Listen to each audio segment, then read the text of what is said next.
Topik lainnya, Sekretaris Jenderal PDI Perjuangan Hasto Kristianto merespons permintaan maaf yang diucapkan akademisi Roky Gerung terkait kasus dugaan penghinaan Presiden Joko Widodo. Hasto menilai permintaan maaf yang diucapkan Roky adalah hal yang baik. Namun, Hasto enggan merespons apakah PDIP akan mencabut laporan yang telah dilayangkan terhadap Roky ke pihak kepolisian.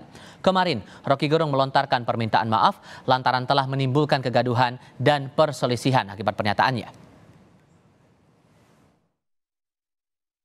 Maafkan, jadi ketika Bung Roky Gerung sudah meminta maaf, apalagi sekiranya itu dilakukan dengan kesadaran nurani yang bening bahwa sebagai bangsa Timur kita harus menyampaikan hal-hal yang positif, apalagi ini berkaitan dengan sosok presiden, ya itu merupakan hal yang baik. Ada pihak-pihak yang terhadap sosok Presiden Jokowi yang memang beliau selalu turun ke bawah bersama rakyat, ya kita akan menghindarkan hal-hal yang tidak diinginkan. Maka ada kader-kader yang secara spontan menempuh jalan hukum.